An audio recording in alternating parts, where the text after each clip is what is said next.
السلام علیکم۔ قانون سے آگئی ہر شہری کا بنیادی حق ہے۔ آج ایک ایسا ایشو آیا تو وہ میں نے کہا کہ اپنے نوجوان جو وکلا ہیں زیر تربیت اور عام لوگ، ان کے لیے بھی یہ ویڈیو ایک بناتا ہوں تاکہ اس سے کسی کو فائدہ ہو سکے۔ لائک شیئر سبسکرائب کیجیے گا تاکہ بات آگے تک بھی پہنچے، کسی اور کو بھی اس معلومات کا فائدہ ہو۔ گزارش یہ کہ ویڈیو کو بھی مکمل دیکھیں تاکہ اس میں بعض دفعہ یہ ہوتا ہے کچھ باتیں شروع میں، کچھ درمیان میں، کچھ اینڈ میں، بیچ میں کچھ باتیں ایسی ہوتی ہیں جو کہ آپ کے کام کی ہوتی ہیں۔ مکمل سنیں گے تو پھر آپ کو وہ سمجھ آ جائے گی انشاءاللہ۔ تو گزارش یہ ہے کہ اب یہ بہت اہم موضوع ہے۔ بعض دفعہ یہ ہوتا ہے کہ اکثر عدالتوں میں، سول عدالت لے لیں آپ، کوئی مقدمہ کوئی دائر کرتا ہے تو وہ اپنے مقدمے کے اندر جو ہے کچھ دستاویزات لگاتا ہے، کوئی کاغذات لگاتا ہے، تو دوسرا فریق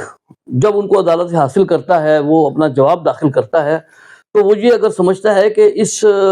جو دعویٰ دائر ہوا ہے اس کے اندر جو ہے کچھ دستاویزات جعلی ہیں یا بین الفی جعلی ہو سکتا ہے، کوئی اور بھی ایسی چیزیں، بہرحال ہم دستاویز کی بات کرتے ہیں کہ کوئی ایسی دستاویزات جمع کرائی گئی ہیں جو جعلی ہیں، اگر وہ یہ سمجھتا ہے تو وہ ایک درخواست جو ہے عدالت کے اندر دے سکتا ہے زیر دفعہ 340 ضابطہ فوجداری، 195 ضابطہ فوجداری اور 193 تعزیرات پاکستان کے تحت وہ درخواست دے سکتا ہے کہ جناب مجھے یہ عدالت سے یہ کاغذات ملے ہیں جس کے اندر یہ دیکھ کر مجھے پتہ چلا ہے کہ اس بندے نے یہ کاغذات جو ہیں یہ جعلی لگائے ہیں، یہ جعلی دستاویزات ہیں، تو لہٰذا اس کے خلاف جو ہے نا جھوٹی دستاویز عدالت میں داخل کرنے پر اس کے خلاف قانونی کارروائی کی جائے۔ عدالت جو ہے ایسی درخواست آنے کے بعد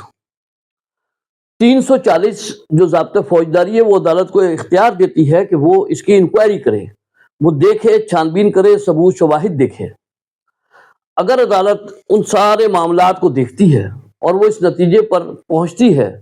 کہ درخواست باقی درست ہے، بندے نے کوئی جھوٹی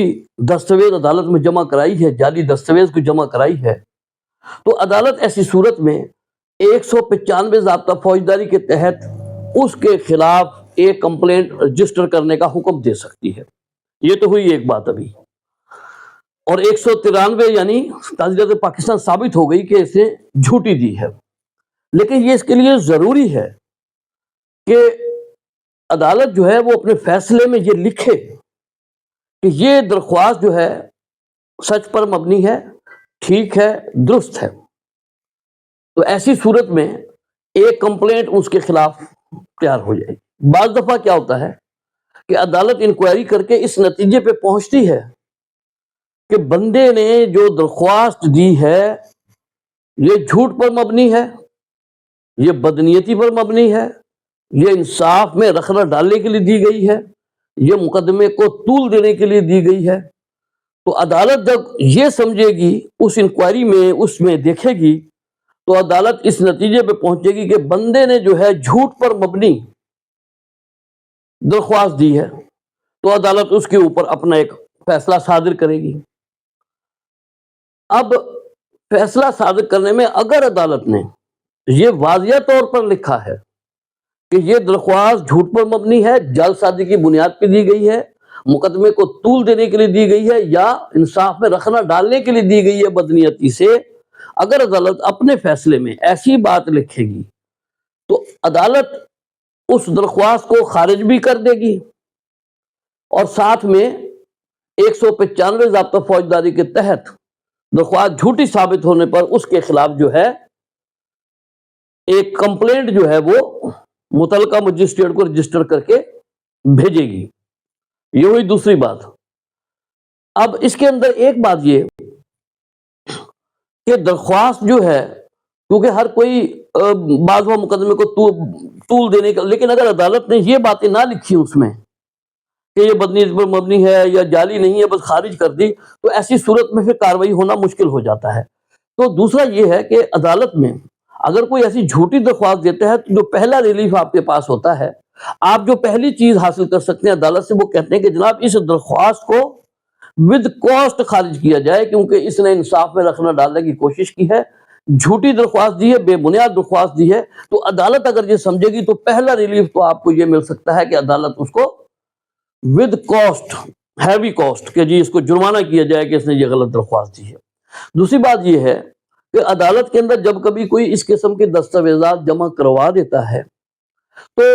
اس کے خلاف ایف آئی آر نہیں ہو سکتی.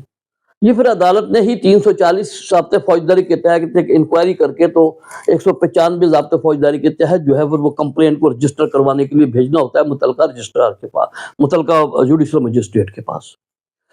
تو جب درخواست یہ صورت ہو گئی، اب اس کا طریقہ کار یہ ہوگا کہ عدالت اگر یہ سمجھ لیتی ہے کہ واقعی درخواست خارج کی جانی چاہیے اور یہ جھوٹی تھی، یا وہ یہ سمجھتی ہے کہ درخواست سچی ہے، دونوں صورتوں میں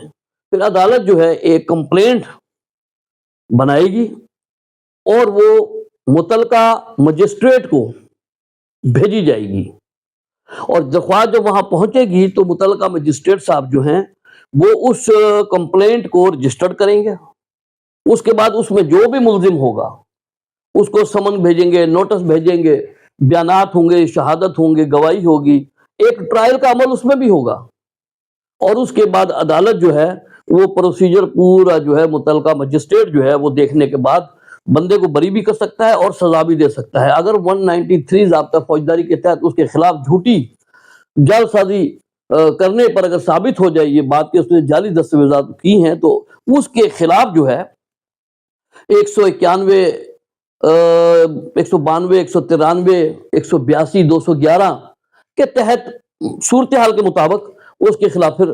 کارروائی کا حکم عدالت دے سکتی ہے. تو یہ ایک چھوٹی سی ایک معلومات تھی جو میں نے کہا آپ تک پہنچائی جائے کہ اگر کوئی عدالت میں جھوٹی شہادت یا شہادت سے مراد کوئی جھوٹی جعلی دستاویز داخل کرتا ہے تو اس کے خلاف کارروائی کا طریقہ کار کیا ہوگا. السلام علیکم.